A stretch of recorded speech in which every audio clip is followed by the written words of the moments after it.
కే అంటే అదిగా Valmiki Karnataka cooperative scam ద్వారా రేవంత్ రెడ్డి అకౌంట్లోకి 45 కోట్లు వచ్చినాయి అఫీషియల్గా ఎంపీ ఎలక్షన్ల, అదొక స్కామ్. ఎల్ అంటే లియోనియా రిసార్ట్ స్కామ్ 10,000 కోట్లది. ఇది అతిపెద్ద స్కామ్, వైట్ కాలర్ క్రైమ్. దాని గురించి ఇప్పుడు మీకు చెప్పబోతా. ఇది డాక్యుమెంట్స్ ఎవిడెన్స్ ప్రూఫ్తో అది ఉంది. ఏమైంది, ఎంత అయింది, ఎంతది ఎంతకు వచ్చింది, దాంట్లో మాజీ ఎంపీ రంజిత్ రెడ్డి ఏమున్నాడు, ముఖ్యమంత్రి బ్రదర్స్ ఏమున్నారు, పవర్ బ్రోకర్ ఇటీవల ఫేమస్ అయిన అందాల పోటీలో ఫేమస్ అయినటువంటి మన ఫహీం ఖురేషి ఉన్నాడు దాంట్లో. దాన్ని వివరంగా చెప్తా. ఎం అంటే మైనింగ్ మాఫియా 4,500 క్రషర్లు. మనం అప్పట్లో ఐఎన్సిసి భూమిలో బొగ్గు కుంభకోణం. ఇప్పుడు ఈ భూమిలో తెలంగాణలో ఏంటంటే మట్టిని, నల్ల మట్టి ఆర్మూర్ల ఒక 50,000 టిప్పర్లు అమ్ముకున్నారు. 4,500 క్రషర్లు, ఇసుక దందా. ఎక్కడికక్కడ ఎమ్మెల్యేలు ఎక్కడికక్కడ కాంగ్రెస్ వాళ్ళు పంచుకుంటారు. అది మైనింగ్ మాఫియా స్కామ్.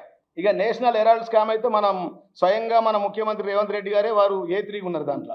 అది మీ మీడియా మిత్రులకు ప్రత్యేకంగా చెప్పాల్సిన అవసరం లేదు. ఆఫర్ స్కామ్లు, ఆన్లైన్ బెట్టింగ్లు. ఓ అంటే ఆఫర్ స్కామ్లు